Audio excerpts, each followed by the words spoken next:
For a closer look at what this means in and out of Russia, we are joined now by Jamil Jaffer, founder and executive director of the National Security Institute. Jamil, thank you so much for being here. Absolutely. Thanks for having me, Natasha. How different would tonight be, if Wagner had finished its march to Moscow? Was Prigozhin really a threat to Putin?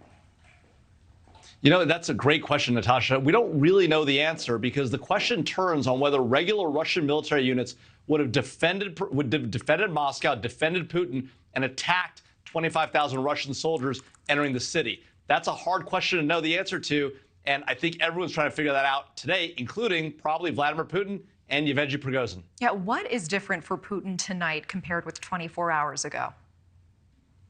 I think the assessment generally that I've been hearing, and I think is probably right, is that Putin is weaker today than he was 24 hours ago, simply because it took him too long to respond. He let the Wagner troops get too close, and he ultimately had to do a deal where Prigozhin is able to leave the country and stay alive. We'll see if that lasts. Putin has been known for poisoning his enemies and taking revenge later on. So we'll see what happens.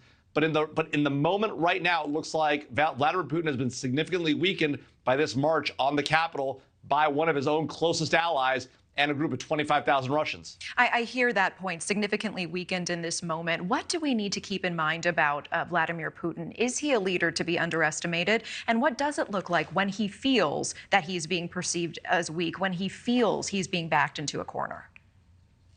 You know, that's exactly the right question to be asking, Natasha. And that's, I think, what the White House is probably wondering. It's what Ukraine is probably wondering, because the answer is likely that Vladimir Putin is likely to lash out. He's likely to take action within his own structures to see if there are any people that he believes are enemies to him and to go after them, jail them, potentially take them out, kill them.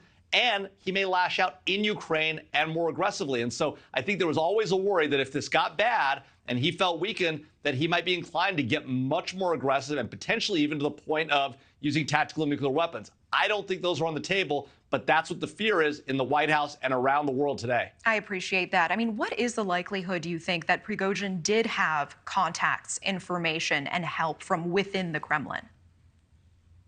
You know, it's likely that he did. And the reason why I say that is it's almost unprecedented for, a guy like Prigozhin to come in, take an entire military command. Imagine, an American military commander taking CENTCOM or SOUTHCOM and taking it over, and then being seen on video with the head of the GRU there, the deputy head of the GRU, the commanding officer there, and having sort of, essentially tea with them. I mean, the words exchanged were not pleasant, but they were there on camera, and they didn't have their guns pulled, and so this was an odd situation, and one that clearly demonstrates that he had some support, at least in the area. He at least had the forces to take that, and that may mean he had support elsewhere. He did make it to within 200 kilometers of Moscow. What does Ukraine need to do in this moment to take advantage of this?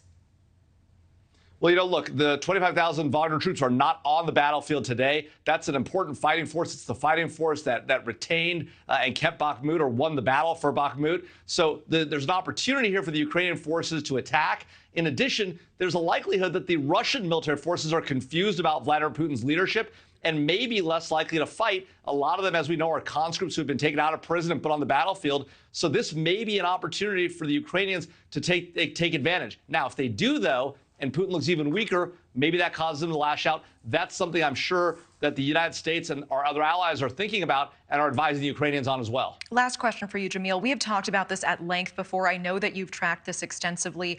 What happens now to people who embarrass Putin traditionally? What is likely in Prigozhin's future?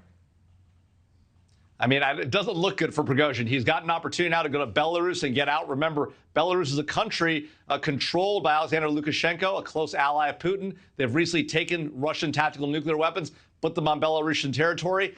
It's not likely Prigozhin has a strong future. Now, that being said, Prigozhin may realize that and may take action to continue to go after Putin. We'll see how this plays out. There is some history in Russia of allowing people who fought the state to recover and eventually gain back their ground. It is very unusual. It has happened in the past. It seems unlikely here, though, given that he almost initiated a military coup against the president. Yeah. Jamil Jaffer, thank you so much for your time, as always. Thank you for watching. Go to newsnationnow.com to find NewsNation on your television provider. And don't forget to click the red subscribe button below to get more of NewsNation's fact-driven, unbiased coverage.